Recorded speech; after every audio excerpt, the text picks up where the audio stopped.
All right, welcome into the last Patriots podcast to provide free agency analysis. About 24 hours since Milton Williams signed, everyone else has talked about it. Everyone else has handed grades. Everyone else has reacted, projected, and everything else. Meanwhile, here at Path Interference, we take our sweet time. When we take our time, we like to invite the older guests back. So Mike Giardi of Boston Sports Journal, fresh off of a very early lunch, a walk with his dog, has kindly joined. It is early Tuesday afternoon. You and I are talking off air going, man, something's going to happen. We're recording the old classic self-involved podcaster, media person jinx. Then we also go, there's no one else available. Like, this is kind of it. So you know what? We will do grades today. We will hang out. We will not worry about the breaking news because the Patriots have already handed out 8 free agent contracts, $290 million. More than $150 million of that, by the way, Mike, is guaranteed. So not a whole lot of, the Patriots don't spend. They cannonballed into free agency. These were not splashes. What did I miss? No, that's good. I went corn chips early today. Like I had like breakfast and then like at 10:30 I was craving some salt. So I did corn chips and then, I had lunch. So when you're old like me, when you're a blue hair, gray hair, blue hair, yeah, you gotta feed yourself. Okay, when I said what did I miss, I meant pertain to the Patriots and football, not No, necessarily a diet. we're gonna get to that. Don't worry about it. Okay. So I heard it somewhere in this glorious clip that went across social media and stemmed from the radio, which, players say this all the time and they're full of it. I don't listen to. But there was an argument made shortly before the Milton Williams news broke. And we're going to talk a lot about Milton Williams, the $104 million man here on the show. Mm-hmm. And the Patriots aren't extending themselves. In the aggregate, they're not really spending. At which point they had already spent over $150 million. Which I would love to tell my credit card company, by the way. I'm not spending that much in the aggregate. It's not that big of a deal. I don't owe you as much as you say. The truth is the Patriots both lead the NFL in spending right now by guarantees, total value contracts, which are never going to be seen because that's how NFL contracts work.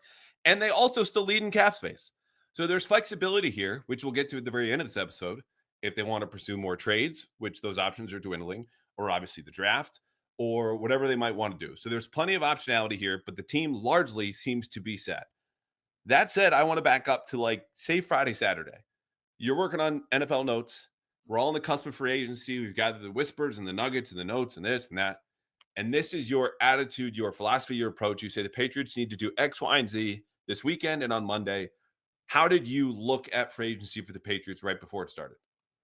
So I had prepped myself that this was not going to be an awesome week for them because I think in general free agency is no longer I think we have this twisted view of what it used to be in the 90s, early 2000s versus what it's become now, which is that teams know how to manage their cap.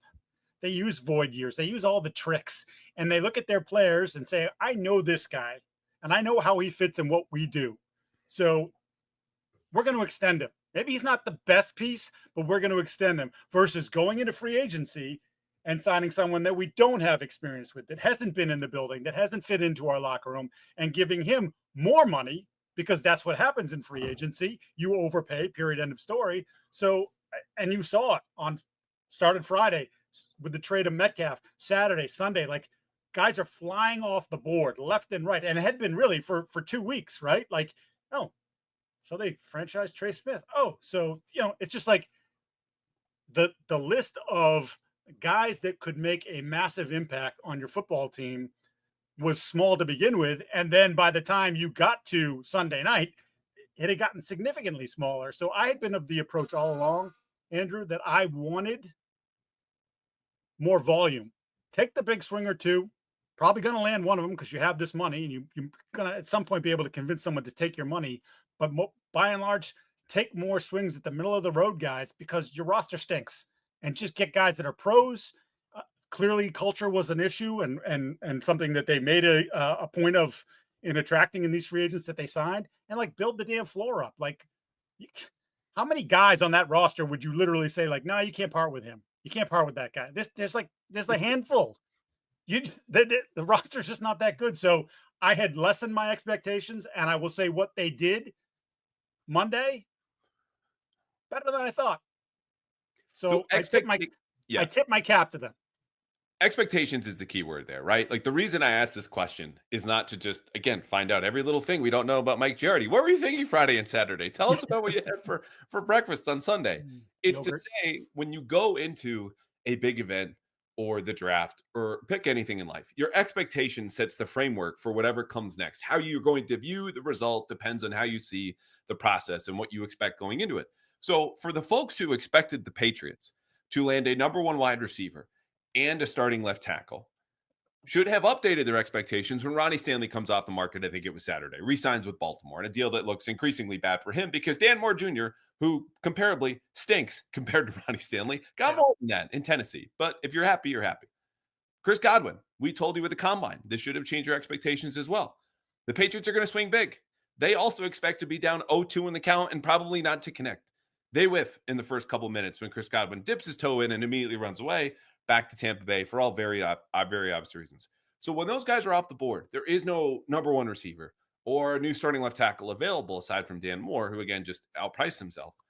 You need to reset your expectations. That said, the column I wrote on the eve of free agency said, I get this is a changed market. It's depressed. It's evolving. Seen more trades and re-signings than ever before, at least since I started covering the league. No excuses. You need to get talent in the building. This is what the money's for. It's what the open market is for. And I took a similar approach to you in that the mid-level guys are going to kind of be the gas in the tank, right? The more you get of them, the more likely they are to outperform their contracts. Dante Fowler with the Commanders last year, Bobby Wagner, Frankie Louver for the Commanders last year. Those guys made that engine go along with Jay. Jeremy Chin. Yep. But you needed to get a top tier guy, replace the engine. Milton Williams was that engine. You got gas now behind him. And ultimately, that's the best way to look at this. If you've got the cap space, elbow your guys off the table for the top tier free agents and then dive into the middle class. I think you're higher on this, though. And I think I know this because of what we've been texting. Yeah, I am, because again, I think they had trepidation, and they're never going to come out publicly say this and share this. I think they had trepidation about how this would go. Yeah, we have all this money, but people don't want to come here. We couldn't convince Ayuk last year. We couldn't convince Ridley. There's these things that are happening where we're going to give Brandon Ayuk more money than God. I'm not even returning your phone call. Like, don't care. And guess what? Even though you changed your coach and people respect Mike Vrabel, and even though Drake May showed signs of being, a potential franchise quarterback, you were still 4-13. And guys look at the damn roster and go, it's not good. So, like, if I go there for an extra $2 or $3 million a year, and money does drive, don't get me wrong, but like, it's Foxboro. It's not freaking, I don't know, it's not Miami. It's not Houston. It's not Dallas. It's not whatever, LA. Like, there were so many things working against them that I think they were concerned. And I think that's why the Milton Williams thing to me, which we'll get into, was like, okay, I see you. And I like what you did there. And we can talk about how much of an overpay and all that stuff. Don't care. Don't care. Just like, you had to get him, you got him, and you said you were going to be aggressive and you followed through. So good on you. And let's be clear. I wrote, if he wants, silly me wrote $22 million a year in that column because that's what I had been told to expect from Milton Williams. And over 20 is you are the elite of the elite in the defensive tackle market. And that's the important context. And we'll give you where they rank in all these different positions. Him, Robert Spillane, Harold Landry, Mack Hollins, everybody here coming up. You had more than $125 million in cap space. You rolled it over from last year. And when you look at free agency, there are only two other avenues to team building that you have, right? One is trade, which they've been reluctant to engage in. DK Metcalf was one example. There are plenty of others this offseason because they understand they don't have any other assets on the roster, which means you have to give up draft picks. And they don't want to do that. They want to build through the other avenue to team building, which is those draft picks. You got an extra third. You got the fourth overall pick. You got plenty of future picks. You don't want to give those up. So if you're not going to trade and you want to hold on to your picks, it has to be free agency. That's the only way to get a guy like Milton Williams in here, and which ultimately matters. The talent is the talent. And for them, because of the market and the history and everything else, was the only way that they could guarantee themselves this level of talent. Understanding you still have a top 4 pick. That's a great shot, but it's not a guarantee. Milton Williams is at least in the building. And he honestly was my biggest takeaway, not so much for the player, the contract side, but for something I'll get to in a second. Your answer, though, to what the single biggest takeaway of everything that happened yesterday was what?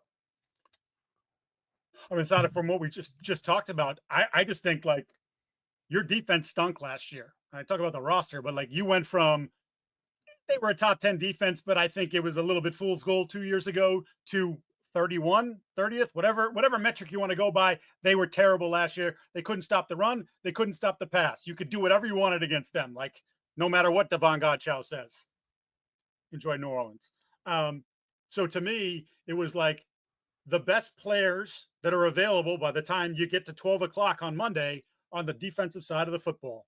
And so boom, boom, boom, start picking off guys that are fit, that are playmakers, that are culture guys for you. And now all of a sudden I look at it and say, again, we're in March, but like they're a top 10 or 12 defense if everybody stays healthy. Like, and that's a massive leap from where you were last year and all those close games that you lost that they love to point to. 2-6 in 1-score games. The whole league is 1-score games. But like you put yourself in position now where you can turn some of those games in your favor. And now all of a sudden 4 wins is 6 or 6 is 7 or 7 is 8. Like, so to me, I like it. Like, again, there's still the big needs on offense, which I know we're going to get to, but like you would talk about pivot was, these are the best players. And we got some of them, or we got some guys that are really good fits for the scheme that they're going to run. And that makes a difference. Yeah. And you could go back to the expectation point of, what was the market? Like elite receivers and offensive tackle just don't hit the market anymore. They re-up and re-sign, as we saw with Godwin, and then Ronnie Stanley most recently, but all the examples go back to CeeDee Lamb almost a year ago, Brandon Ayuk, on and on. Like they're not here. So if it's a defensive class and you got money to burn, build on defense. I'm with you. That defense, especially towards the end of the season, was just as much, if not more of a problem than what they had going on offense, even with the worst offensive line in the entire league. My big takeaway, though, aside from they've rebuilt the defense, there's a floor raising going on there. The Milton Williams signing, as much as any team who changes a head coach or hires a new GM and makes a big announcement, signified a completely different franchise in New England. He personifies how Mike Vrabel wants to play defense now. Upfield, attacking, penetrating defensive front. He personified the self-awareness that has finally dawned on the Patriots. We stink. The roster's barren. We have to overpay. When just a year ago, Robert Kraft is going, I hope we don't suffer. I think we'll compete. I expect us to be in the mix. And it also personified this deal, this person, this defensive tackle coming in. Their willingness now to go to the mat to win bidding wars with top guys, even when it meant risking bag business. Because, as we know, Belichick and the Krafts always loved a good value. Value, value, value. Set a dollar figure for these free agents. If it goes higher in the negotiations, we're walking away. The Patriots did not walk away from Milton Williams. They chased him down and crowned his ass the richest player in franchise history when it looked like he was going to Carolina. Yeah. Because he creates pressure the way Vrabel wants, because he plays this new style of defense, and they know how desperate they were. Value be damned. This is Mike Vrabel's team. This is a new Patriots. This is everything we've been talking about, but encapsulated in a single moment that we all just continue to have to recalibrate our expectations for what they're going to do, how they want to conduct their business, and how they're going to get there. Again, this is why I applaud them for what they did and I wrote this down. So willingness to up the ante on Williams and not be defeated.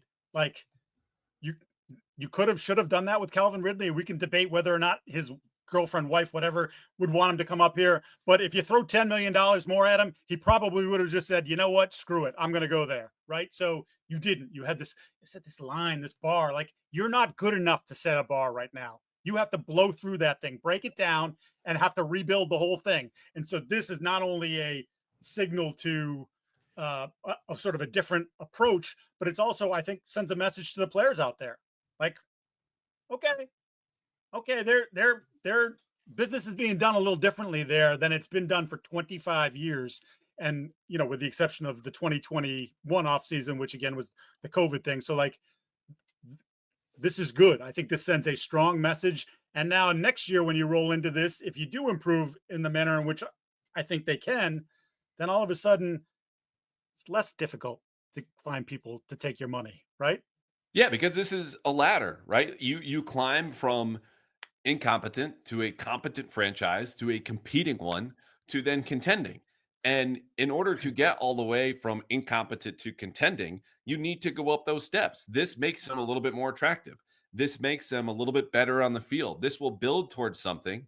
Whereas when you do get to the top, as we've seen, you don't need to go down all those steps. You can just slide right down the ladder. But this is a slow process to rebuild. It can come very quickly, though, to fall apart. So I'm with you. There's a lot of residual value here with the Milton deal, which we're going to grade here in a second. It just there's so much newness around this team, and good for them. Like the margin of error also has to be noted too, right? It's not just that you have the cap room and the cash, and what are you going to do with it? If you screw up, as every GM does, even Howie Roseman, king of the front office anywhere in sports right now. Mm-hmm. His margin for error is that he has more time and job security than everybody else and understands the cap mechanics that you were referencing earlier as the cap continues to soar and soar, which it does for everybody. Like, that's not as big of a difference here. But because of the time he's afforded, he's able to rebound from his misses. The Patriots can rebound from these misses because of all this goddamn cap space. Like, use it. You have a rookie quarterback on a cost-controlled contract. You rolled over cap space from a year ago. You're going to eat into your cap space, not in 2025, but in 2026. That's fine. That's when you fill out your value signings and your needs and really hone in. Right now, you had so many needs. You should have taken a lot of the best players available and understanding some of them are not going to hit, but the ones that we do hit, great. We'll move on to those who don't and fix them next year and hopefully in the draft where ideally, and they're not here yet, I think they should take a receiver or an offensive tackle with the 4th pick or wherever they pick in the 1st round. But ideally, you go into the draft saying we're going to take the best player available. They're closer to that, much, much, much closer to that because of how different they are today than they were on Sunday due to all these signings. Yep. And I would still say that there's probably a few more moves that can be made here in the next whatever, however long you want to drag this free agency period out, another week, 2 weeks, whatever, where mid-level to lower end veteran type football players that come in, and if they don't make the team in August, we swallowed $2 million, whatever. Like, you, again, because of the space that you have now, you have some flexibility. No one wants to do that, but like, that's just the nature of the beast to create the competition that they have lacked on their roster for some time now. Like, guys like Jalen Polk and Javon Baker, you got to go earn it. And like, that's an area which they obviously have to continue to address, but like, that should be the idea. Caden Wallace, you don't just get the right tackle gig. You got to go beat out someone who's done it and done it at a high level for a long time. Now, he's old, but like, he knows every trick in the book. So go do it. And if you do it, great. Okay. We made him, Morgan Moses did that. Did we end up eating that contract in some way, shape, or form? Sure. Whatever. It's not the end of the world. Morgan Moses. I have warmed up more to that signing than any in recent memory. I don't know what's happening. I don't know if it's due to the overload of caffeine, me staring at this same stupid screen for 14 out of the last 16 hours or 24 of the last 30. I don't know. I'm coming around on Morgan Moses the way that I never expected to. I was cross-eyed by the end of last night. I tried to watch TV at like 10 o'clock and I was like, nope, this is stupid. Yeah, but just close your eyes. Rightfully, no one wants to hear about us and our plights on a Monday in free agency when we are the ones to kind of text and figure out and report and do all this different stuff.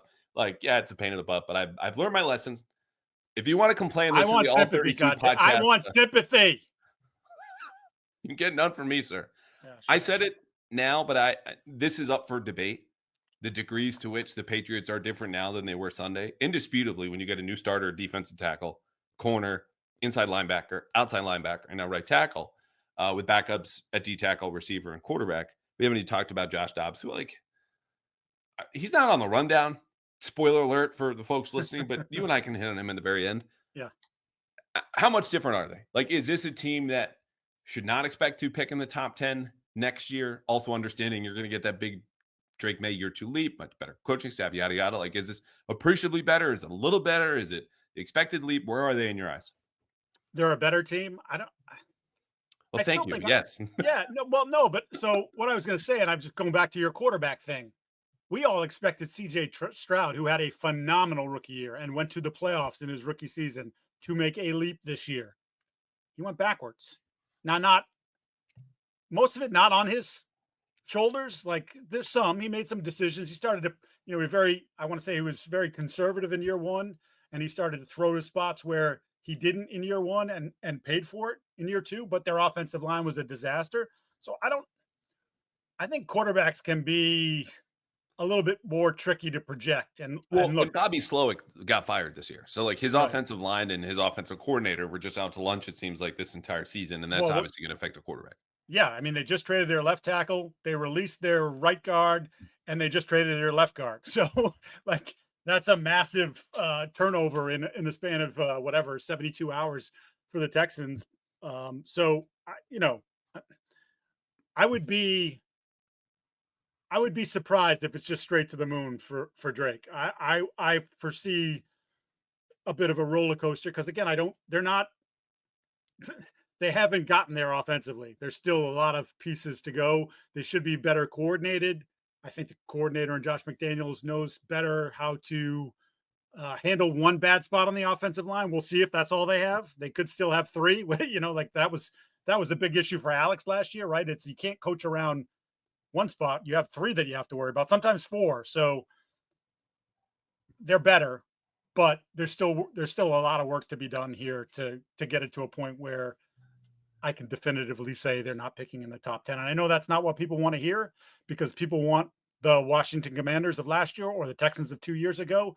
And I will say on both those cases, Washington's roster was better than yours before they did what they did last year in free agency. And then their quarterback turned out to be, Prince Charming of the whole freaking draft, like just had a phenomenal year. The year before with the Texans, they had turned over their roster for 3 straight years, fired 2 coaches after 1 season, continued to suck, continued to draft high, continued to take swings on players, and finally, with the addition of Stroud and Will Anderson, took it to the next place in Stroud's first year. It's really hard to do, and your roster was at a much lower point than either one of those 2 teams are. I still think they're almost like a year away from being that type of team, but we'll see. So relative to the average free agent class, whenever all of free agency is done, I'd say whatever you projected the Patriots to be, if they had just done the normal thing in free agency, added the average talent of all the teams done business so far, say they were projected to be 6-11 with this theoretical team. I think they got an extra win out of these guys. That's where I'm at. I think 7-10 is reasonable here, and there are a lot of places to fix. We still have to go to the draft. I do think they'll be active or make some calls in the trade market, which again, it takes 2 to tango. DK Metcalf did not want to come here, as he's described a not very desirable play. I don't know what he said about Foxboro. Clearly wasn't about the warm weather, though. No. And you have reported that there were some character concerns, all these different things. This is just to put this to bed. It's not to completely get sidetracked here. It's just to say it takes a lot to pull off a trade. And more than I think people involved know, or on the outside know, compared to those who are involved, to actually just sign a player. So the point is, they did sign all these players. They could still add via the trade and in the draft. I would still like to see them add a viable, at least spot starter at left tackle, because that's a glaring hole. Receivers a glaring hole. Into the teams you just raised, they had those positions solved when they made those leaves to support their young quarterbacks. So obviously we're outstanding as we expect Drake May to be. The other thought I had in mind now escapes me, but we will move on until I inevitably remember it as we were grading out Robert Spillane or doing something much less important. Who's old on this podcast? I think it's just from spending time with you. There's some sort of osmosis going on, or just exposure. This is not good for me. All right, I'm going to take a second to recover with this quick break, and when we come back, free agent grades. Enough about free agency. Enough about the draft. No more mocks. No more rumors. No more whispers. No more mailbag. It is time to talk not about football or anything like that. Prize Picks, America's #1 daily fantasy sports app, because when I'm not on this podcast and I'm sitting at home and I'm watching the Celtics, or it could be a hockey game, or it could be a baseball game. Sox are just around the corner. I am playing Prize Picks, and I am winning. And I would like you, as someone who supports this podcast, to win a little bit too. Because right now at Prize Picks, you can win up to 1,000 times your cash and run your game all season long. When you build your lineup, you know the deal. 2 to 6 players, all right? Every single time you go to Prize Picks, online or on the app, you'll see a player, and they'll have a stat. And all you have to do with your lineup is pick the player, go more or less on that stat. It could be Jason Tatum, 5 threes. If you think he'll hit him more than 5 threes, he's going to hit more. If you think Kristaps Porzingis will have less than 18 points, hit less. Boom. That's a lineup right there. So 2 to 6 player stat projections over at Prize Picks. Basketball, hockey, baseball around the corner. Of course, football will be back too. And when you sign up today, if you're a new customer, here's the best part. You get $50. 50 instantly after you play your first $5 lineup at Prize Picks. You don't even need to win to get the $50 bonus 50. You just have to play. So sign up today. Download the app and use code CLNS to get $50 instantly after you play your first $5 lineup. Again, download the app today and you will get $50 instantly with the promo code CLNS after you play your first $5 lineup. PrizePicks, run your game. What's going on, everyone? Tayler Kyles here for CLNS Media with a very exciting announcement. Here at Patriots Press Pass, we will be introducing bonus tiers. Now, this will not affect any of the content that hopefully you've grown to know and love over here at Patriots Press Pass. It's all going to be some brand new stuff and extras so we can connect with you more and also provide you some more in-depth and high-quality content. Hopefully, you guys are going to like it. Here are the tiers and what you should be expecting from all these new bonuses. At Tier 1, we've got Rookie Starter. That'll come with ad-free content, early access to videos, 5% off of all merchandise, and even custom emojis. At Tier 2, we've got All Pro. Once again, ad-free content, early access, 10% off merchandise, custom emojis, but that'll also come with player profile film reviews and draft profiles. At Tier 3, we've got GOAT status. Same as all the other tiers, but it's going to be 20% off of all merchandise, and we're also going to have custom segments, Discord chat rooms with myself and other show hosts, as well as live film reviews with myself and whomever we've got on the podcast for that day, hoping to have some pretty fun guests. I remembered what I was trying to reach for there a second ago. It was not relevant, so we will definitely discard that, and we don't even have to worry about it the rest of the show. Nice. Moving on. Milton Williams. Here's a contract. 4 years, $104 million base value, $63 million guaranteed. Effectively, this is a 3-year deal because in the world in the NFL, whatever the length of the contract is described, you can really lop off that last year because if it's non-guaranteed, the team can walk away and wash its hands. I gave Milton Williams a B. You hate that grade. Tell me why. Because you're arguing with yourself. What did you say? And this, again, folks, I'm not going to show you the text, but like we're going back and forth, and I'm like, oh, there's concern about they spending the money. Well, if they get Milton Williams, one of the responses, like it's a game changer. They got Milton Williams. Not only did they get him, they stole him from Carolina. So we can talk about the money, and I'm sure it's going to be a huge point of conversation on those radio programs that you mentioned. I don't care about the money. They have the money. They spent the money on a player that they needed. It's not just, oh, you put him next to Christian Barmore. If, knock on wood, Christian Barmore is healthy, you have these two beasts on the inside. Milton also can move to the outside if you want to go big.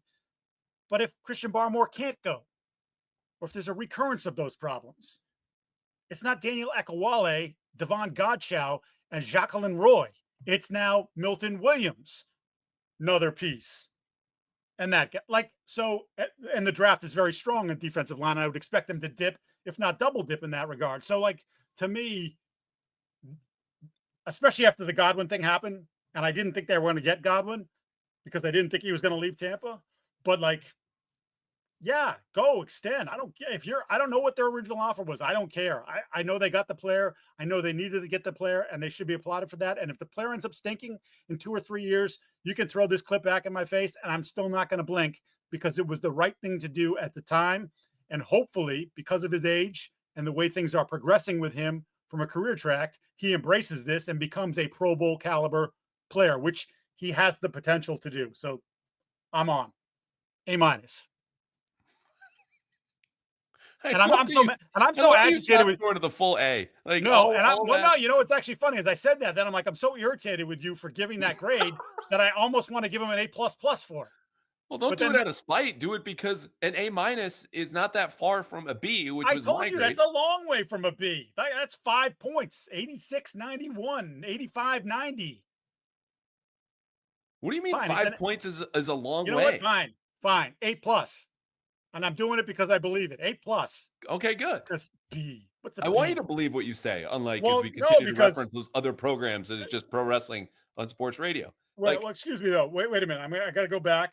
Well, let me make the case. Go ahead, make the case. This is completely understandable that this guy plays a premium position with a premium skill set of applying interior pressure, which no quarterback on planet Earth likes, by the way. You can be as mobile as any person who has ever held a football. No one likes pressure right in their face. Okay, done.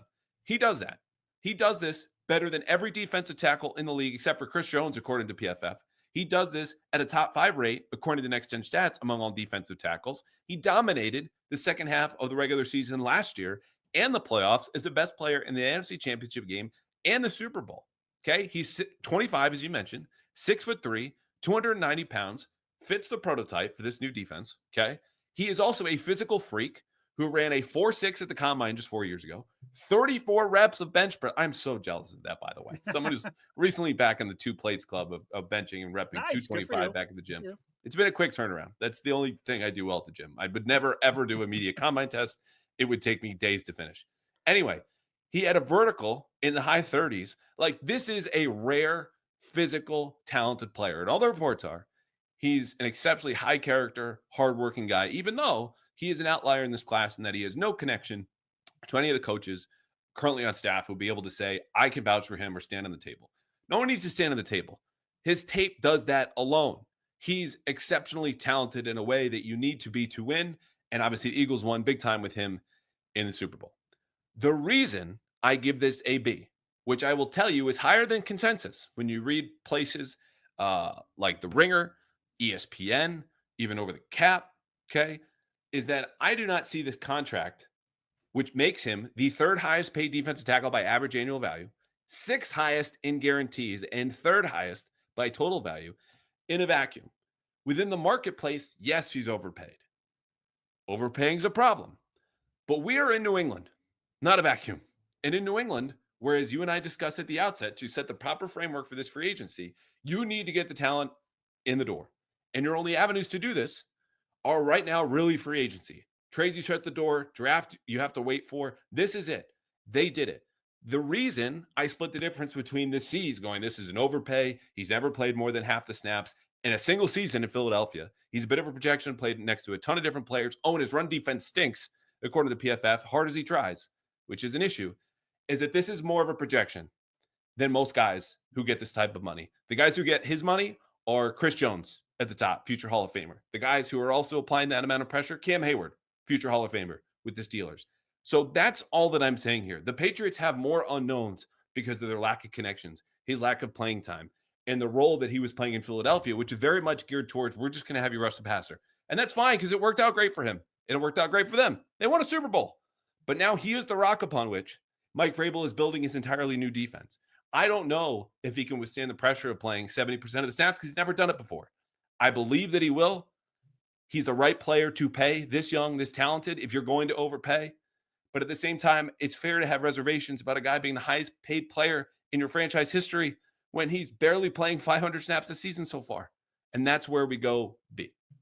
On the franchise history high payment thing, this franchise has been, they like to save their money. And you talked about it earlier, like how they operated for years. They wanted to win the deal. So like, I don't care. Like, and next year it's going to be somebody else. And then the year after that, it's going to be Christian Gonzalez. And the year after that, it's going to be Drake May, if everything goes well, by a country mile. So like, it is what it is. There is the suck tax. You did have to pay it because you're not good. You haven't been good for a while. You've become an irrelevant franchise. So I think for all those reasons, it's like, again, it's like announcing your presence with authority, to quote Bull Durham, when he wants to throw the fastball and announce his presence with authority. They announce their presence with authority. Take us seriously, because the end of the Belichick era and we don't want to spend, or no, we think we're so smart we can coach up these lower level players, the guys you'd never heard of that we overdraft by 3 rounds, that we can do this. Nope. Those days are, or should be, over, and I welcome all of it. I welcome Milton Williams. He destroyed the Patriots, as anyone wearing Kelly Green did last August for joint practices. And the only time we saw the Eagles starters do anything when they were here for that preseason game and day of joint practices. That was a bloodbath.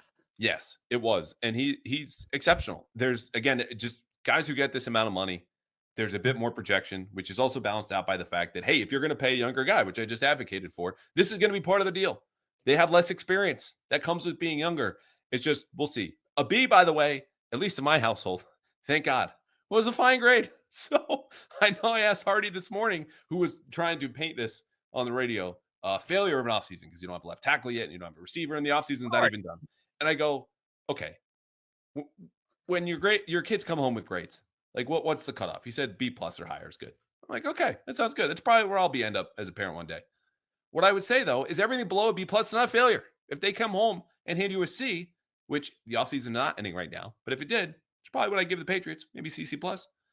which is different from their free agent class, by the way, because again, we're far, far away. This presumes they make no draft picks, which is, of course, not going to happen. It's not a failure. So a B is well above that. I'm glad to see Milton Williams here. And I don't know. I think we have a compromise here. A 5-point compromise. Oh no, you went A++. So now we're 15 Yeah, no, points away. I'm still even after all that you just said there, I felt like at times you were talking out of both sides of your mouth. So I'm still disgusted with you. A+, A++. I hope Had he to can do play it, needed to do it, did it. better run defense than he did in Philadelphia because he'll have to up here, and I don't know if that's going to be an issue. Best to me after coming out of the combine and talking to all the people that I did, that he was the best player on the market, period. The one that ended up getting to the market. And I think I wrote that in my takeaway notes from that came out a couple days early because I got home a little bit early from the combine. And that's at that age, that price point is not something that makes me queasy. It just doesn't prevent you from doing anything. Doesn't prevent you from trading for an A+ receiver who wants to make $35 million a year. It doesn't, they can still do it's all not kinds the of things. opportunity cost. It's just, again, that if this is the investment, you're the best player on our team, you're our highest paid player in the team, and your run defense is a question, which is going to happen on 45% of the snaps now that you're going to play all those downs. To me, that's an issue. And when you look at also a player who only played 47% of the snaps in Philadelphia, that rest makes you more efficient and powerful when you're pass rushing. He's not going to be afforded that rest. He's not going to be afforded the matchups they got playing next to Jalen Carter. Again, not to dismiss the player himself, but within the context of his production. The guy had only 2 games with multiple pressures through week 9 last year and then took off. Good for him. Those games matter more. They're typically more telling, but it's a smaller sample, and that's where you get a little bit into trouble when you fall in love with a player like this. And instead of the Belichick way, if we're going to get to a line, if it goes higher than that line, we're walking away, and you chase him and you throw more money. I'm not counting the owner's money. I'm just saying he blew away market expectations because they're a desperate team, and it's not a perfect player those guys don't get to free agency. Right. A B is fine by me. All right, Harold Landry. We know what he is. He is a new Patriot thanks to a 3-year, $43 million deal with $26 million guaranteed. That is a lot, but it is still just outside the top 15 for edge rushers by average annual value. Personally, as a guy who couldn't get traded, Tennessee looked around, had no takers, and he had a similar deal coming out with the Titans. So this is about what you would have taken on had you acquired him for a year or 2 less, I think. The issue with him not only being 28 is I don't know who you were bidding against for this type of money, given his connection to Vrabel. There was a selling point beyond the money to come to New England. He had a 4.8% pressure rate last year per PFF, dead last among the 95 qualifiers at outside linebacker. He did play excellent run defense. He knows the system. He's a culture guy. BC product for whoever cares about that. He's a good to decent player. Patriots need more of those. But with the money and a guy whose most important skill set, his pass rush, his pressure, doesn't look like it's something going to rebound as he gets older. Now that he's especially not playing next to Jeffrey Simmons, I don't know that I was handing that guy that big of a check. Yeah, this was, to me, of the bigger signings that we're talking about, this was the one I liked the least. Okay. I just give this a C. Same. I think Yeah. Again, culture was massive for them. Mike talked about it at his introductory press conference. I've talked to so many people inside the organization over the last, however, 2 months, whenever that happened, that Mike became the head coach, and constantly hearing about that. And I mean, I was asked even, well, what did you think of the locker room? And I'm like, how much time do you got? Because I could tell you a few things about how I felt about the locker room and the lack of leaders and just whatever. I don't want to go too far down that road. So I think there's a boost just for that, because he is, again, considered a high character, good locker room guy. I am petrified of the numbers.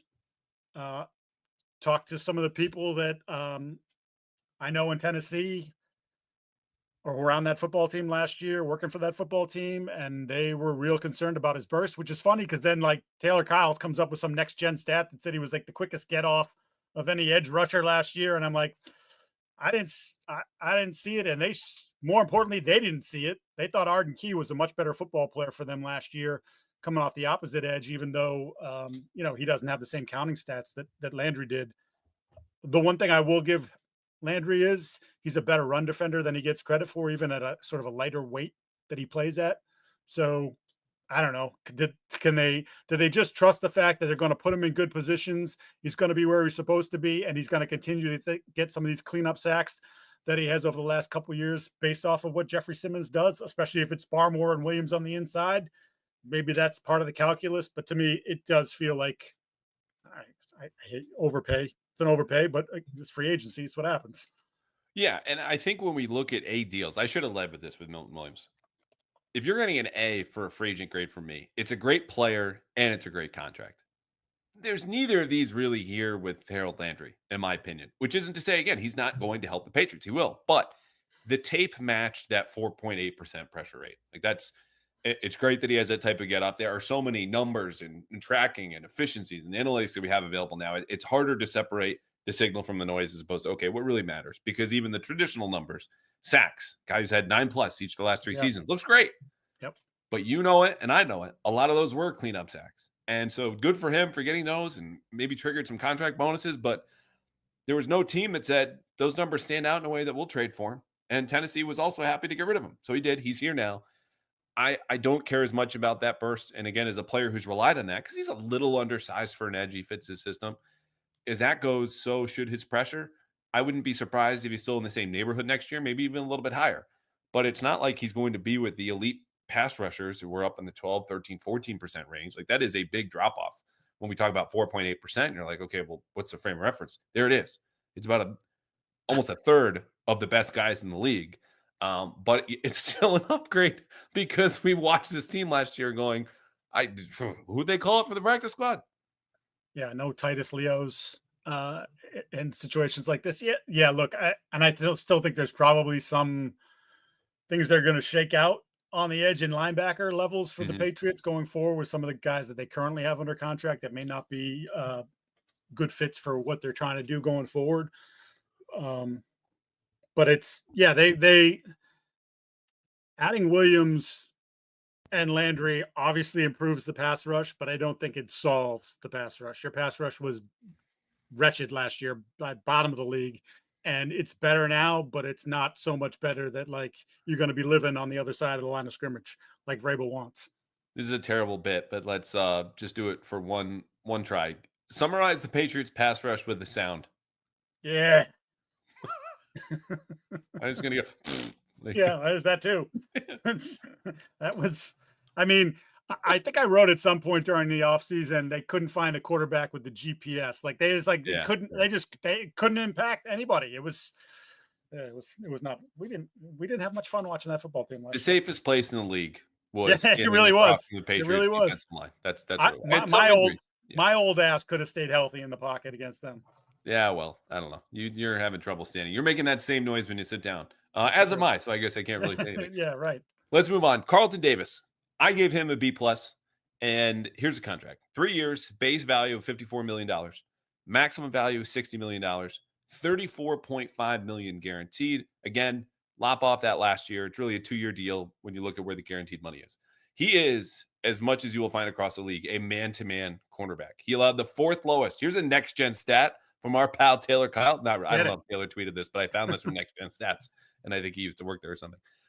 Davis allowed the 4th lowest completion percentage when playing man-to-man coverage last season in Detroit. He is big.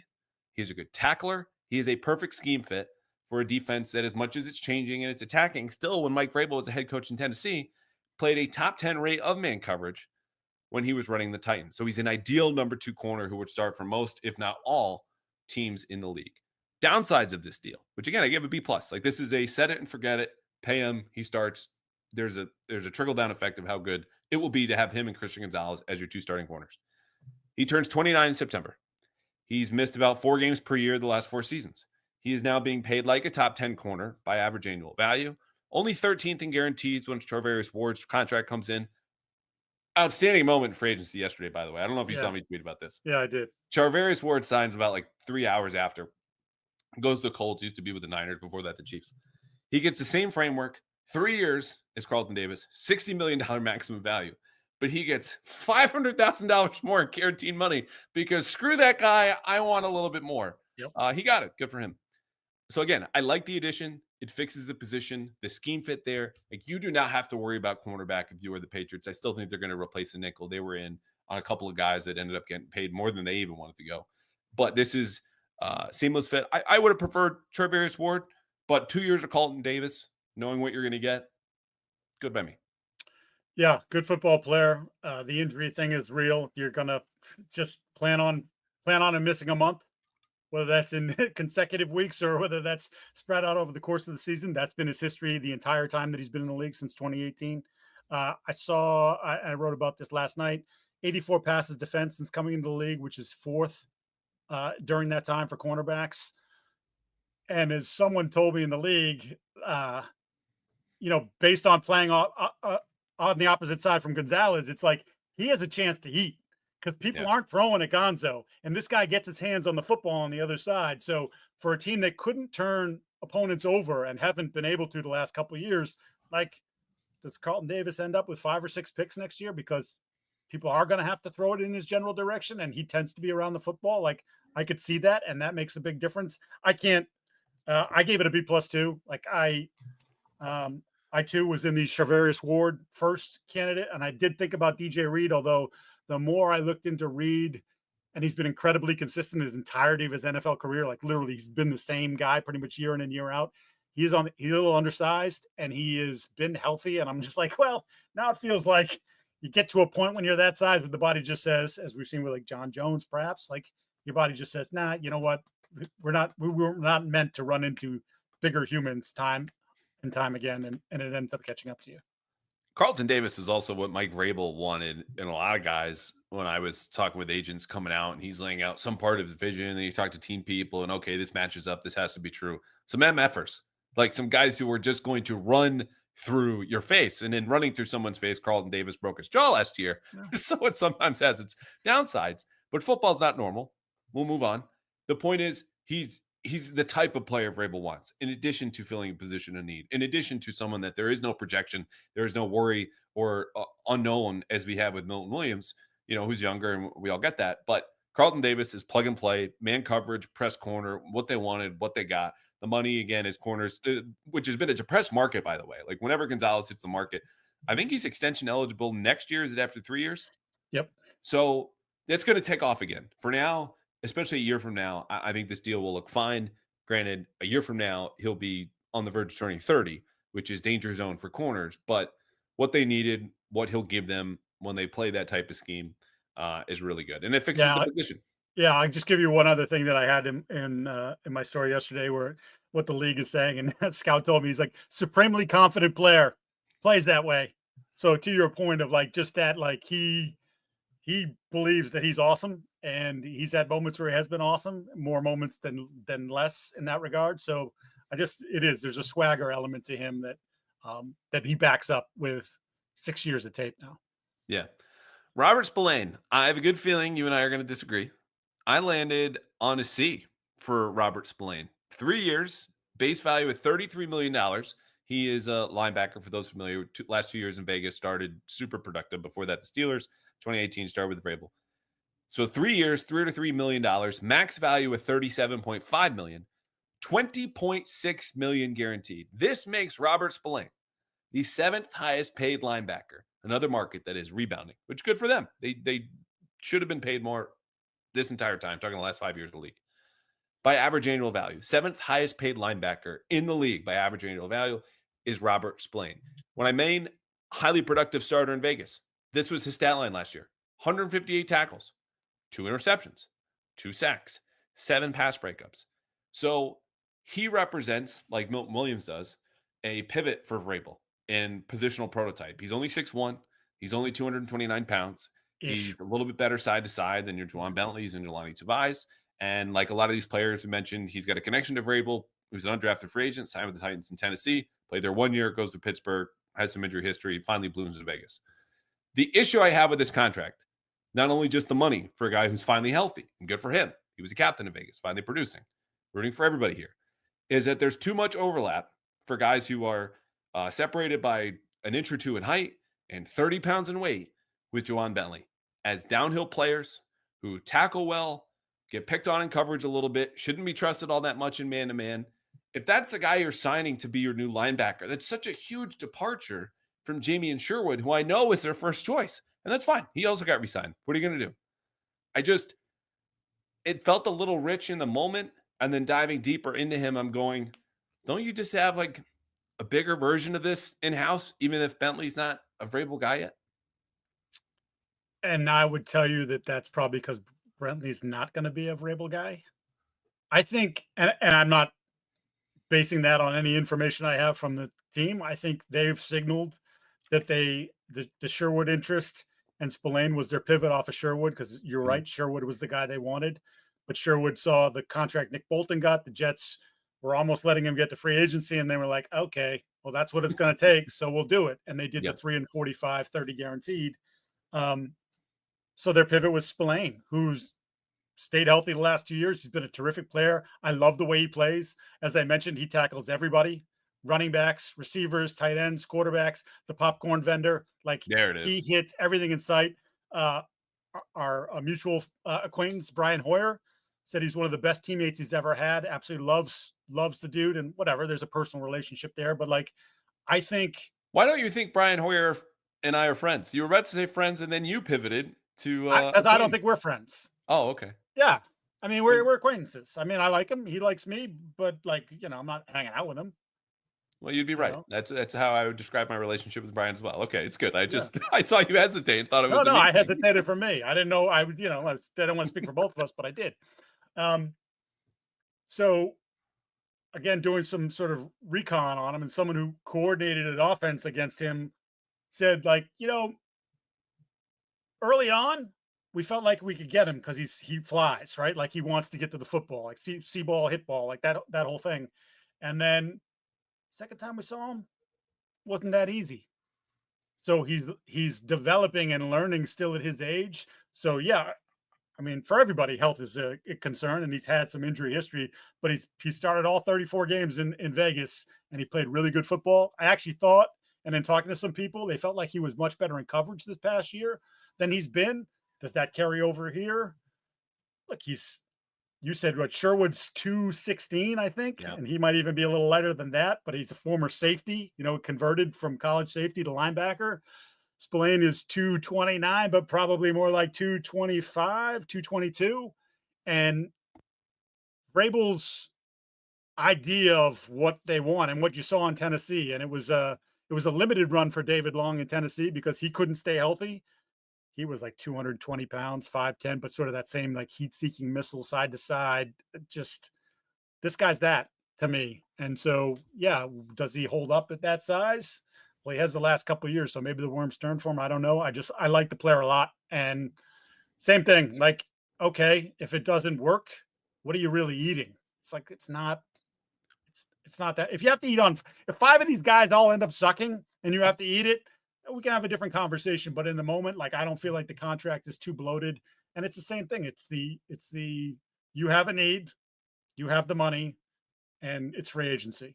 So it all ends up to a contract that makes people go, oh, that's a little steep, but that's what it is. I mean, how would you have felt if they did, if Sherwood gets to free agency, he's probably getting north of what he got from the Jets. Would you be okay if the Patriots said 3 years and $48 million for Jamie and Sherwood at 216 pounds? Like, well, Sherwood's younger, and that's yeah. the other There's a 4 or 5 year age difference there for sure. Yes, and so Spillane being 29 with an injury history that recently, again, good for him, has rectified. He, like you said, started every game in the last 2 years. I just wonder if that's the peak. If you're now buying on the back end as Spillane starts to decline, as a lot of players do, 29, 30, and this isn't the case for everyone, but I would feel better about buying on the peak as Sherwood continues to ascend, especially for a guy who just changed positions, even if it is a little bit more money, because I also know that introduces a totally new element to this defense. Like a sideline to sideline linebacker. I don't know the last time the Patriots had one. Anytime that we got, oh, this is going to kill me. There was someone who I remember talking about some backup linebacker who started for them in the last few years. And it was like, oh, this guy brings an element of speed. I'm like, if we're calling him fast, we don't realize what fast is anymore for linebackers because we've just been dealing with these lumbering guys for so long. And Dante Hightower is an all-time great. He's a lumbering guy. Juwan Bentley's had some very good seasons. Lumbering guy. Sherwood would not have been anywhere remotely close to that. And Spillane, can cover some ground, but Pete Carroll taking over in Vegas, another coach, you want your own guys. He could have used a speedy linebacker, and he said, thanks, but no thanks. And Spillane cashes in. Good for him. The redundancy here and the age also goes for Carlton Davis. If I want to stay consistent here, right? Like Ward's a little bit younger. TJ Reed would have been a little bit younger. I don't like the size there, as you mentioned. It's just, are you buying at the right time on these guys or whatever other players, even if more expensive, been better buys? But can I push back against the age thing? Because, No. So I'm going to anyway. Yeah, yes, of course. Obviously. Their locker room was filled with children last year. From a maturity level and from an age standpoint, they needed more guys. They needed a little bit more veteran influence, and they're getting that. And again, from all accounts, from all the digging that I've done, they're getting guys that are going to be good in that room. Not just he's 28, but he's a jerk. No, he's 28 and he's been considered a good teammate. He's 29, but he's considered a good teammate. And they need that because that thing was so messy last year, in my opinion. And I don't know if you share the same, but I just think there was a lot of immaturity there. And I think I think there's some guys that are supposed to be leaders that weren't leaders, or that's just not who they are. And so they're miscast in that role. And I think, again, I'm paying a little extra for that. And so I'm paying a little extra for Spillane. And if I get 2 years of something representative of what he gave for the last 2 years in Vegas, or even if it's at 90% or 85% of that, I think that is, for the way they want to play, I think that's an upgrade. That's fair. Give him a 76 instead of a 75. Yeah. Still C, but not a C plus.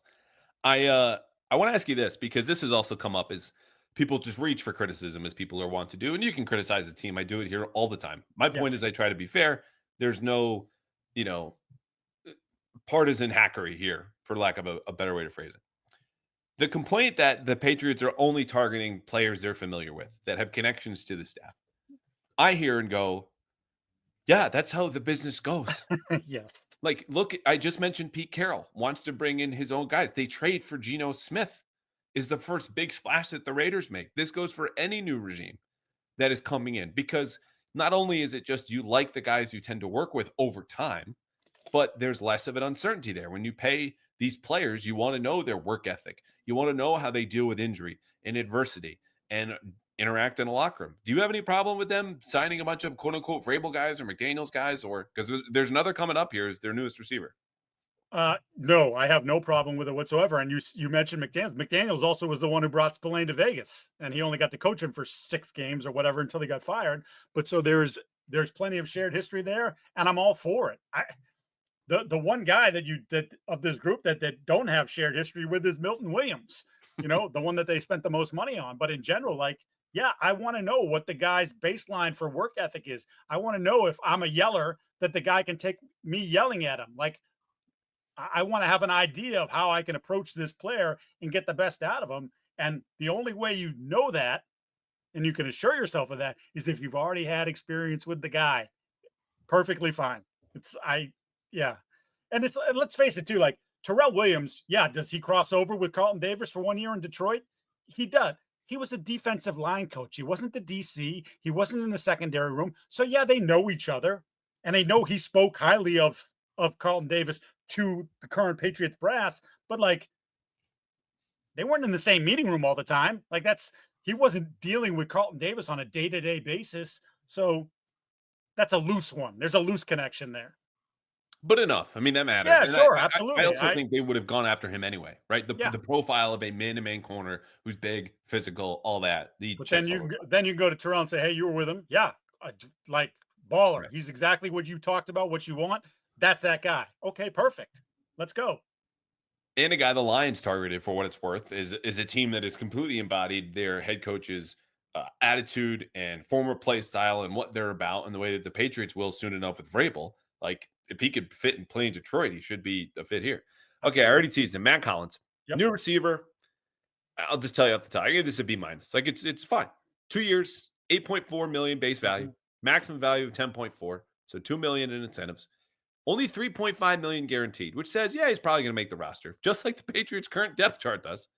But if things really go south, which they shouldn't, they could cut him if they wanted. Last year in Buffalo, his only year in Buffalo, 31 catches, 378 yards, 5 touchdowns. This is a big-bodied 31-year-old receiver on his 6th team. His only season where he cleared 400 yards, he did so in a big way. That was 2022 under Josh McDaniels in Las Vegas. 57 catches for 690 very nice yards. So this is also someone that I don't know how many features are going to be done about this in training camp for the spring. Yes. A little tease here for you, Mack Hollins. The man does not wear shoes outside of the football field. He prefers to eat with his hands and not use utensils. And he will avoid house cats, believing, at least he claims he believes, they will steal your soul. So if I you think I have a agree cat, with it. I actually, he and I are simpatico on that one. I am as well. I have been on full court resistance from my wife, who would love a cat No. any day now. Not going to Okay. happen. How do you think they get 9 lives? They steal people's souls, as Yes. Mack Hollins described this morning. When he comes over, he doesn't want to pet your cat. He's not going to use any of your spoons or forks. He will not wear shoes, but he will and might record a TikTok doing some home improvement or life hacks. This is the new Mack Hollins, who is also regarded on the football field, most importantly, great locker room guy, blocks his ass off in the running game, and is a core special teamer. There's a reason he's on his 6th team. It's because all of that still doesn't add up to a core player, but I think someone who is certainly going to be additive. And if there's a coach, a situation that can get more out of him than most teams have, it's Josh McDaniels. And here with the Patriots, good, not great signing. Yeah. So here's where, again, I quibble with you and your grading system. You gave Milton Williams a B. Give Mack Hollins a B minus. And I know you factored, the contract. Again, free agency, man. Like, it is what it is.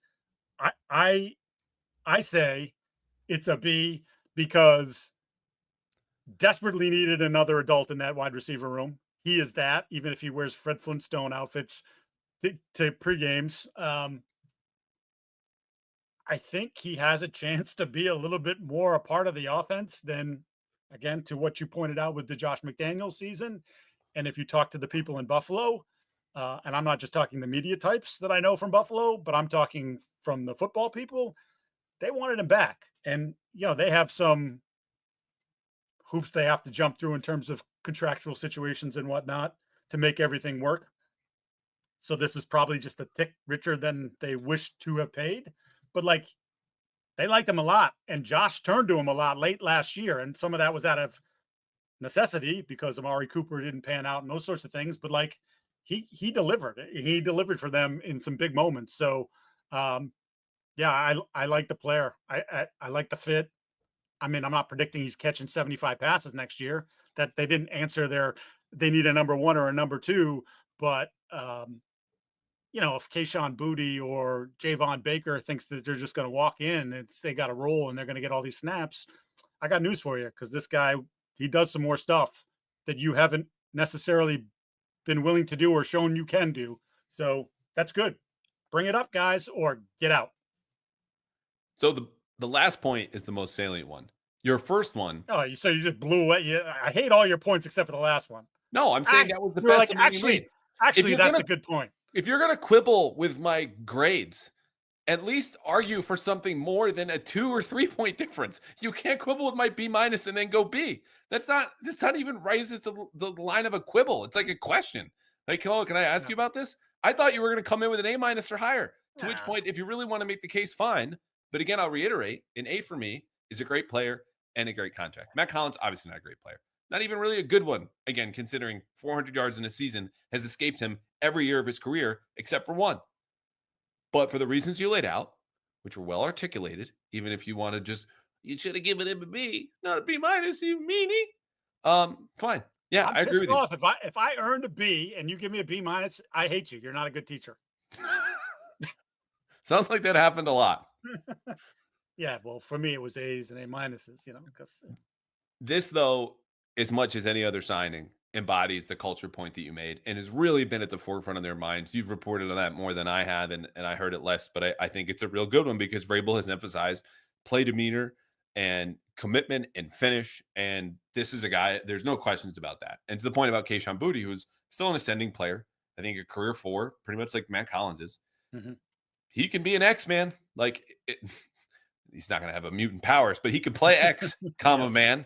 And as a big-bodied 6'4" guy, red zone target, which again, not blowing anyone away. No one is racing to sign Mack Hollins the way they did with Milton Williams. But if you're Kayshon Boutte, you can't slack off because Mack Hollins is also blocking better than you. He's playing more special teams. It is good to have that competition, as you said at the end. And that's the last of my compliments for you. All right, the last one, because we're not going to do grades for Josh Dobbs and Chris Tonga. Thanks for coming. It's 1 year, $2.17 million. You could get cut. You might be here for the whole year. I don't know. And Josh Dobbs, like, very nice guy. They were always going to sign a veteran backup. I am tired already of the Joe Milton trade talk. I'm sorry. It makes for good Twitter and it makes for a good talk radio. That's cool. The man won a preseason game in January. I loved watching him run around and rifle the ball all over the place. It does not convince me in any way, shape, or form he is ready to compete for a starting job, or that any other team in the league will believe that he is ready as well. Can I show you one of my favorite tweets of the entirety of yesterday? Oh, and quite frankly, just maybe of the entire year. Wait, pause. Are you going to be mean here to a fellow media member? Or maybe a little bit. Okay. We're not allowed to do that? Well, I'm not. It wasn't my tweet. I'm just telling you that I understand. I just want the people to know I'm not co-signing with you here. I'm going to quibble. Okay. Go ahead. Jordan Schultz, NFL insider. Oh, never mind. Okay, go ahead. Tweeted at some point last night, sources, the Patriots have had discussions on trading quarterback Joe Milton and would like to trade him to the right situation to continue his development in the NFL. And then there was something else that I didn't clip. Paul Kuharsky, who's worked for a number of outlets and now has his own website, covers the Tennessee Titans. He's a terrific reporter. Sparred with Mike Vrabel every day for as long as Vrabel was there. Quote tweets it. Yeah, they love him so much they signed Josh Dobbs. The spin is so dizzying. Jordan's tweet is sponsored by Dave Hendrickson41, Milton's agent, who edited it for him. Enough with all this bullshit. Let's call it out more regularly. Okay, I take back everything I said. I got so scared. He came in hot, baby. The finger guns for the YouTube audience. Woo. Look, I thought you were coming after one of our own because there are people in Patriots media. Everyone's entitled to their opinion, whatever. They might be dumb. I have dumb opinions as well. I thought you were just going to have some friendly fire here. I didn't want any part of that. I love all of that smoke, and I don't even know Paul, but I respect him based on tweets like that. Yeah, and it's completely fair and reasonable. Like that was, and I said it last night on TV. This isn't because it's prompted by you. That tweet is Joe Milton's agent trying to stir some conversation. And if you want him, you got to get in now. The Patriots are already talking, even though Greg has already, I think, said that from the Senior Bowl or sometime recently. But Joe Milton thinks he should start. He's cool. I hope he has that type of confidence. You need it to survive, you need it to thrive, let alone survive in the NFL, especially playing quarterback. But God help me if anyone proposes any Joe Milton deal that nets anything above a 6th-round pick, which is what he was a year ago. And after the top 5-6 quarterbacks, a bad draft and bad quarterback class. So I guess we did a Joe Milton segment. All right, Morgan Moses. He is a 34-year-old man who played right tackle for the Jets last year and did better than you think. Did better than I thought, until I really studied and took a little bit more a closer look at the Patriots games against the Jets and one other game later in the season. I don't remember if they played. I think it was Miami. And he signed a 3-year, $24 million deal with $11 million guaranteed. The funniest number there is the 3 years, which even if you lop off the last one, you're like, they're really going to keep him until he's 36? I don't know, maybe, because this is the Patriots, and this is how they do business on the offensive line. Yeah.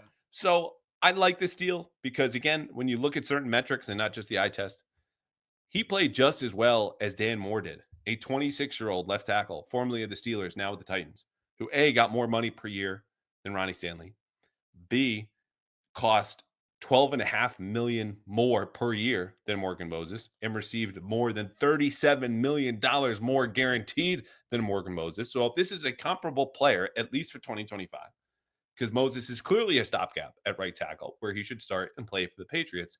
If you get 1 year out of this guy, and he's also a mentor and the professionalism and all the culture stuff we've been talking about all episode, huge win, great value. Of course, the big question is, can a 34-year-old dude who you just signed and has some experience with Todd Downing, the Patriots' new receivers coach, who just was with the Jets, and Morgan has been around forever, that this is not a huge question. Will that continue? Because it was only 2 years ago, a broken down Riley Reif, who was much worse the year before he got to New England than Moses was last year. Didn't even start for the Bears until he had to by injury. got here and wasn't even broken down. You just couldn't even move him. Like, you needed a tow truck to get him out of there. Lasted 2 practices, non-padded at right tackle. That plan went up in smoke. I don't think that's going to happen with Morgan Moses, but there's a reason he got that much less at right tackle than Dan Moore did at left tackle, because there's no concern about that with a 26-year-old. Even if they were comparable players a year ago, 2025 could be a different story. The Patriots are just betting that it won't be. And if they're right, this is a huge sign. This is a great deal. Above average pass blocker, even at the age of 34. Mhm. The concern is obviously injuries, because he's been incredibly durable throughout the course of his career. But 2023, the torn pec, and then last year he had like sprain, fracture of the knee. To his credit, he missed like 2 games for that injury, which is absurd. Like, this is the kind of stuff that we keep guys out for half the season, and this dude was like, "Nope, I'm playing." Will Parkinson on the All 32 that we taped yesterday was talking about there was a game he played last year where he said he couldn't feel either one of his arms, but he played. Like, he's just different that way. He like, now maybe that's actually sometimes to a fault, because maybe he's not the same player when he can't feel your arms and you're playing the football game. But like, that sort of toughness, you want every one of your guys on your roster to have that sort of willingness to play. And he was doing it last year for a Jets team that was out of the mix pretty much before the mix even started to come together, right? Like, they were not a playoff team, but he played, instead of saying, "I'm going to protect myself, I know I'm going to be a free agent." Jets wanted to keep him, wanted him to return there. He was looking for a change. I gave it a C plus, and the only reason I gave it a C plus is because I do wonder, back-to-back years with the injuries, if Mr. Durability, Mr. Tough Guy, his body is finally just saying, "All right, like, what are we doing here?" But in terms of what you talked about, what he can do for someone like Caden Wallace isn't going to learn from Chuksa Okorafor this year. No. In terms of, this is a different guy to have in your room that if Caden Wallace is smart, he's inviting him over to dinner, or inviting himself over to Morgan's house for dinner every other night to just pick his brain, because that's the kind of guy that can really help a young player sort of take the next step and understand, this is what it takes to do what I've done now for 12, 13 years in the league. And the Morgan Moses / Caden Wallace playing at right tackle is leaps and bounds better than what they had even a year ago, right? Like, you can live with that at right tackle. One guy gets hurt, the other was the 3rd-round pick. It's a second year. You expect gets healthy, can develop a little bit more. That's fine. Ideally, you still have a firm, definitive starter at left tackle that may or may not continue. And our last segment is going to be, okay, what's next?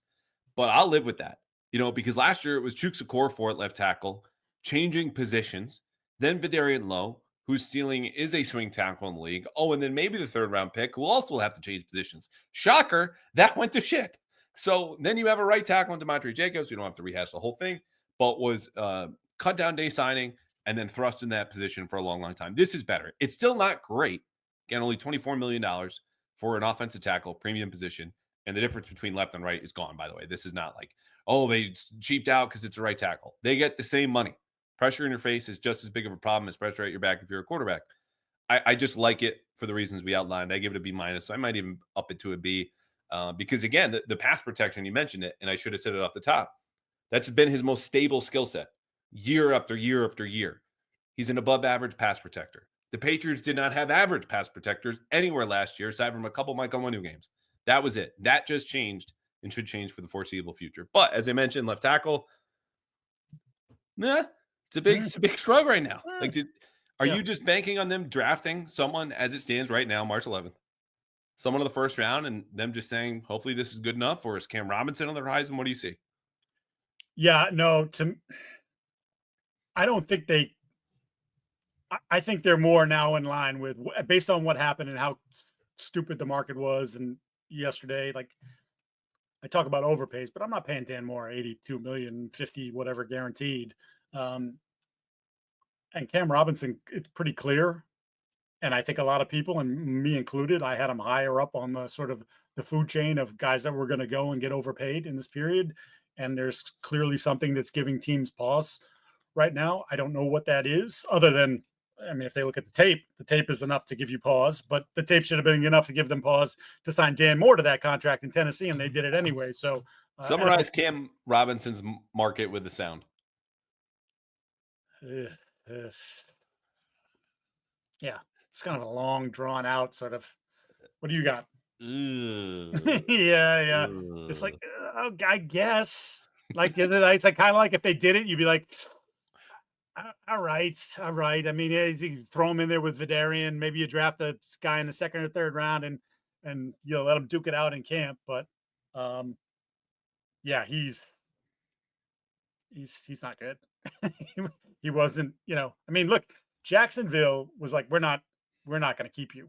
We'll trade you to a desperate team in Minnesota who lost Christian Darrisaw, and he had the one good game. He came in there. It was like, oh, his first game. I was like, wow, dude, you just showed up like 2 days ago and you playing a game. You balled out, and then he was wretched down the stretch and awful in the playoff game, and that's hard to get out of your mind. So it is. I would look at the market, which again, we're recording. It's still closing in a mid-afternoon on Tuesday. Tevin Jenkins is a guy who was drafted to be a tackle with Chicago. Kicks inside to guard. He's better at guard, a little bit too late, still available for a reason. But in terms of depth and maybe some versatility, if Doug Marrone looks at him and says, I could get him to be a swing or a backup tackle, that's someone I would look at, because left guard is also as big of a question mark as left tackle, a position the Patriots are trying to throw numbers at unless they do make a signing, where it's like Cole Strange, maybe Layden Robinson. But they were in on the indie kid who Will Fries. He signed in Minnesota for a big number.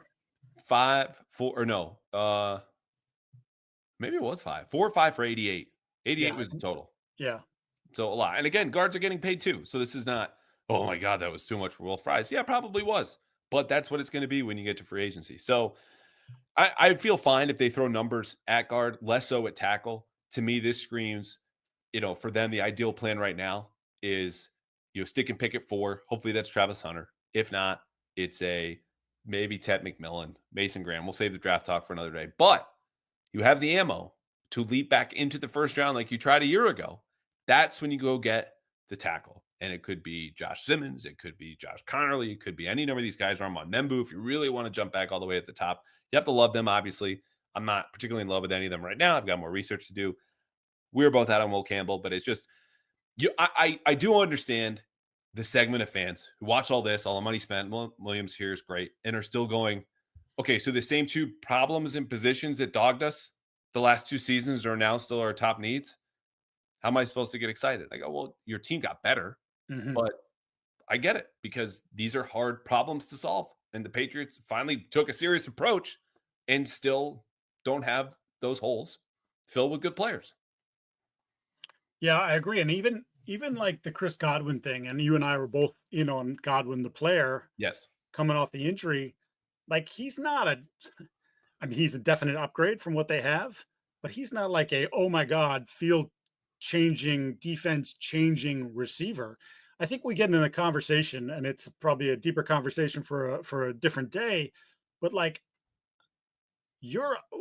I think the idea of a number 1 receiver versus what the reality is 2 different things. And yes, like DK Metcalf can be your best receiver. Like if you plunked him into this room, yeah, he's your best guy. But he's not, to me, and to a lot of people I talk to, he's not 5'150" guy. Like there are things that you want. Like I actually don't think there are very many number 1 receivers in the league, is what I'm trying to say. And I think people start looking at some of these names or think, oh, like that guy's going to change you. Yeah, he'd make you better. And that's obviously the goal. But is he going to make the guys around him better too? Is he going to improve the vibe in the room? Like I wrote a lot about the DK character stuff. Like I never got the sense that there was a real appetite to dive in for all of that. Like maybe next year, if your roster's in a better place and some of these kids actually show like they can handle the business of being a professional football player, maybe that's when you add the dice roll kind of guy from a character perspective. But right now, that room was so bad, you just need to like, let's get pros in here. Like, I mean, I'd sign up for the Cooper Kupp type for a year just because I don't think he's even close to the same player. Even the guy that beat you for the long touchdown in Foxboro this year, I don't think he's that guy anymore. But I know what kind of work he's going to put in. and he might only catch 45 passes, but if it rubs off on Polk and Baker and Pop, and like you get some development there that you didn't get last year, then it's worth more than just the 45 catches. So I'm glad you brought up Cooper Kupp, because I heard something last night, and this is not to be slow and dramatic and build up because there's not a huge payoff here at the end, that Cooper Kupp is a bit curious about what it would be like to play in New England. And this is because if the Rams do not find a trade partner by tomorrow, Wednesday, they'll cut him, and then he's free to sign anywhere. And I think it's important to remember for a guy at his stage of his career who's made a lot of money, won a Super Bowl, he can kind of go wherever he wants. There's no one dictating factor that you look at a guy like Milton Williams. He's 25, hits the market for the first time. He's going to go to the highest bidder. This is a guy who's gotten pretty much everything you could want. He might want to go live somewhere warm with no state income tax, or go closer to home, or be with someone like his old college receivers coach is now in Dallas. I don't know, which also might fit some of those criteria. But he has some connections to New England. He is curious about what it would look here. How serious that interest is, I don't know. But I am more open to the Patriots possibly being a Cooper Kupp suitor, even though you look and go, there's some overlap in the slot. Demario Douglas, first of all, Demario Douglas should not keep you from signing Cooper Kupp for all the reasons you just eloquently outlined. Okay, he would be your best receiver. Figure it out. If you need to play tight bunch formations the entire season so they're both able to have two-way goes, do it. But to me, I think this would, from a perception standpoint, not necessarily on-field product, and from a culture standpoint, really change the way we look at the Patriots offseason, because this goes from anyone who's giving them a C+, B-, where I am at for right now, and they'll have the draft, and that's going to be huge, to just a solid B and above. And that's great for them. Does it happen? I don't know. I still would not count it as likely, but it sounds like he's listening, and we'll see where it goes. Yeah, I mean, I would have I don't. He's not dramatically changing your on-field product in terms of what, like, I don't see him as a 90, 100, 110 catch. He won the Triple Crown 3 years ago, and he hasn't come close to staying healthy for that time or having the same production. Second half of last year, he was like not involved in their offense, which is kind of crazy. But there's a lot of value add for the other stuff. And then if you can sort of squeeze some more good football out of him, even if it's not on a week-to-week basis, then I think that's something that you absolutely have to consider, should consider. And just like the Mack Hollins conversation, Pop, if you want to think that like it's just your spot, why? What have you done just yet? Oh, he caught 66. What have you done just yet? You caught 66 passes on a 4-win football team. You showed up your quarterback a few times. Like, let's come back to reality. Like, you could be something more, but you got to learn how to be something more. And this guy will push you to do that. And if it doesn't rub off on you, then you were never part of the solution anyways. Yeah. So I've got my antenna up. That's all that is to say. Like, and I think the Patriots see the value. That's a guy who I don't even think you need a connection to the staff to know that. Yeah. That works for you. How many weird phrases do we use this time of year, by the way? I think you and I have talked about this, like kicking the tires. Why is anyone ever kicking a tire? I think that, God. Got my antenna up. Like, yeah, got my antenna up. Is like, where did the hell did that come from? Yeah, it's like a broken record. Who kicks the tires? I'm looking it up by the right way, now. And I ask you this because I know you don't know, that when the kids are doing the motion to take a picture, it's no longer what you and I would do, hold up the old camera and then go click. It's just like your phone. You just hold it up as if you have a phone in your hand and it's empty, and that's the signal for photo. Anyway, something I thought I would teach you here today, even though you've learned a lot. Clearly. Cooper Kupp, they don't need to call around. High character guy, hard worker, is going to bring as much as he can. Like whatever he's got, you're going to get. That's the type of player the Patriots want. So that's where we are. All right, we have gone even long for us, which has been awesome to A, do this with you, B, for anyone else still hanging out. Please rate and review. We had some very kind reviews dropped in Apple, but the more ratings we get, and I'm open to the 2 and the 3 and the 4 stars as well as the 5, because it gives us feedback, helps us get better. Just take a second. You just spent an hour and a half with us. Just give us another minute of your thoughts, ratings, reviews, and also on YouTube. If you don't subscribe to my channel already, it's @_Andrew Callahan, my same handle on Twitter. Just go there, subscribe. We take any and all feedback. We'd love to grow. You can help us do that, as well as, of course, support our friends at PrizePicks. So rate, review, subscribe, Apple, Spotify, YouTube. We will take whatever you got. Mike Giardi, what do you have coming up?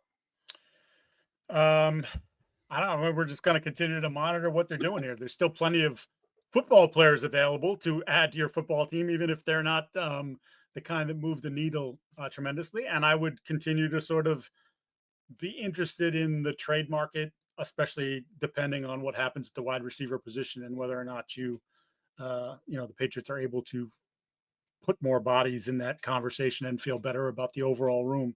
Because as much as they don't want to part with draft picks, it is conceivable that someone like Brandon Ayuk, for instance, who they kicked the tires on last year and would have had to give up a fairly high pick. Now, with the cost-cutting measures they're doing, is he now a third? Is he maybe a fourth?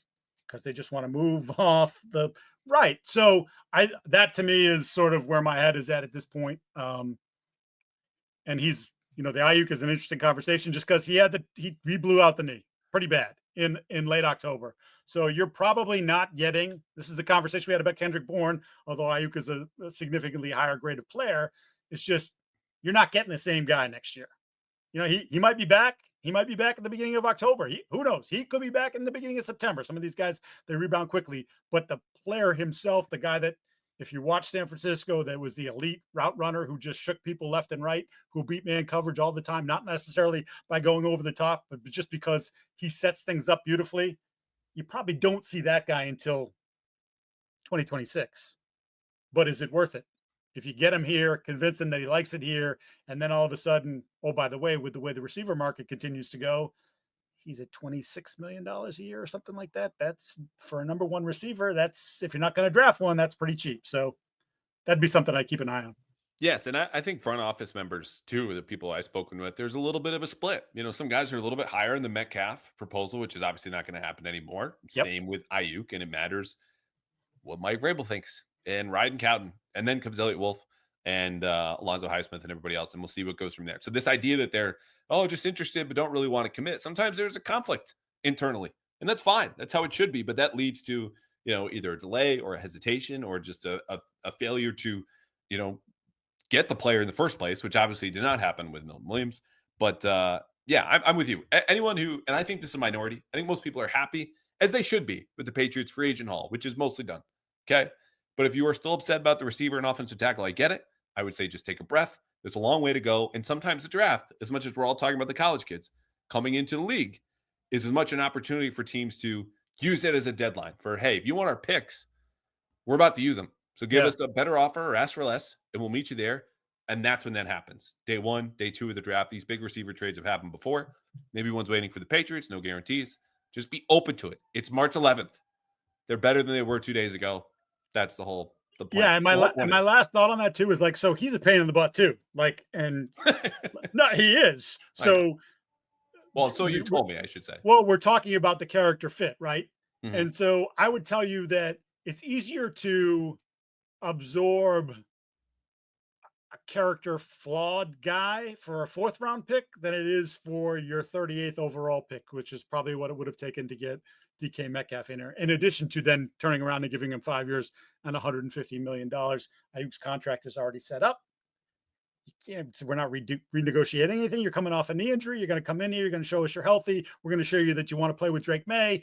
Next year goes great. Then we can have a conversation about reworking your deal and adding years and more guaranteed money and so forth. But it's a lot easier to swallow a contract and a personality like that if the cost is significantly less. Yeah.